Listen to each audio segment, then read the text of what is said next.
भारतीय वायुसेना की रीढ़ मानी जाने वाली सुखोई सु-30 एमकेआई अब एक बड़े परिवर्तनकारी उन्नयन के कगार पर है, जो इसकी सुपरसोनिक क्षमता को एक अभेद्य इलेक्ट्रॉनिक कवच में लपेट देगा।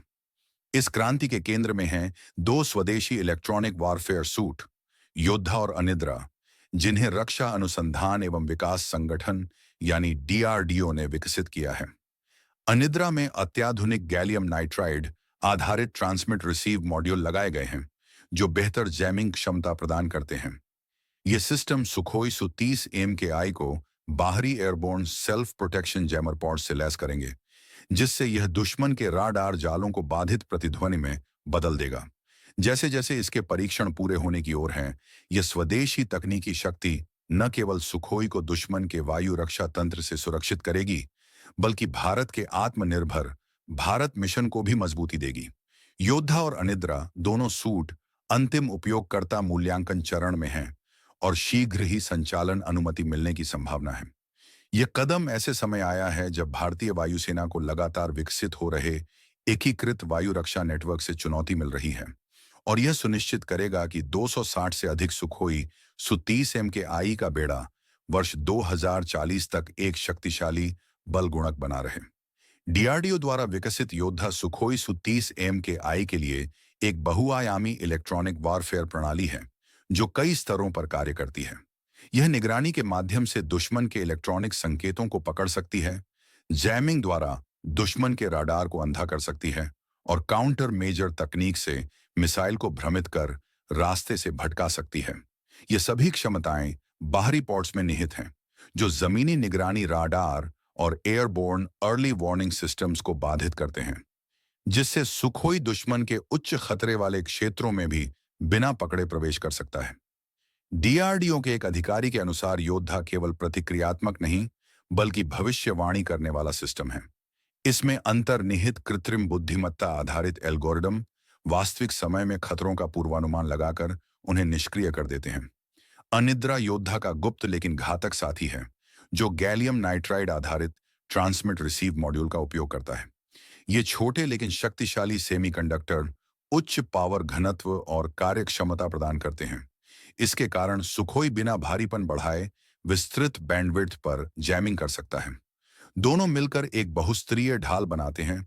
योद्धा आक्रामक इलेक्ट्रॉनिक हमला करता है और अनिद्रा निष्क्रिय पहचान तथा धोखे की रणनीति अपनाती है। इन दोनों का एकीकरण सुखोई के एवियोनिक्स सिस्टम में किया गया है, जिससे यह विमान इलेक्ट्रोमैग्नेटिक स्पेक्ट्रम में लगभग अदृश्य बन जाएगा और HQ-9B या PL-15 जैसी मिसाइलों से बचते हुए भी दुश्मन के ठिकानों पर गहराई तक वार कर सकेगा।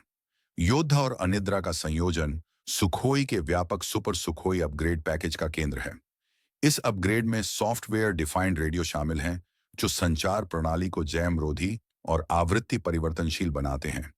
Electro optical fire control system, जो कम दृश्यता में भी लक्ष्य साधने की क्षमता बढ़ाते हैं, और रासायनिक, जैविक, रेडियोलॉजिकल तथा परमाणु फिल्टर युक्त जल शोधन इकाइयां, जो प्रदूषित वातावरण में भी पायलट को सुरक्षित रखती हैं।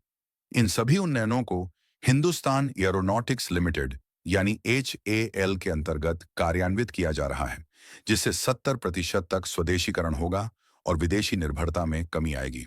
सुखोई सु-30 एमकेआई, जो वर्ष 2002 में रूस से आयात हुआ था, अब सुपर सुखोई के रूप में विकसित हो रहा है, जिसमें विरूपाक्ष जैसी स्वदेशी AESA राडार शामिल है। इस परियोजना को डीआरडीओ के centre for airborne systems and display यानी कैसडिक बेंगलुरु द्वारा संचालित किया जा रहा है। प्रारंभिक अध्ययन में यह पाया गया कि इलेक्ट्रॉनिक वॉरफेयर सिस्टम का एकीकरण बिना किसी बड़े एयरफ्रेम संशोधन के संभव है। 32 माह की डिजाइन और विकास प्रक्रिया में पॉड प्रोटोटाइपिंग, सॉफ्टवेयर सुदृढ़ीकरण और ग्राउंड सिमुलेशन शामिल हैं। उड़ान परीक्षण HAL नासिक केंद्र में शीघ्र शुरू होने वाले हैं। जनवरी 2025 के परीक्षणों में दोनों सूट ने स्टैंडोग्राफ दूरी पर नकली सतह से हवा में मार करने वाले राडारों को सफलतापूर्वक जैम किया, जबकि विमान की स्टेल्थ क्षमता बरकरार रही।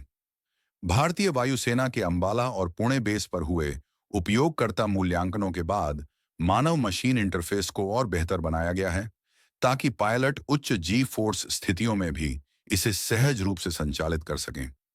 यदि सब कुछ योजना के अनुसार चलता रहा, तो वर्ष 2026 के अंत तक इन प्रणालियों को अग्रिम पंक्ति की इकाइयों में लगाया जा सकेगा और HAL हर माह 10 से 15 विमान अपग्रेड करेगा।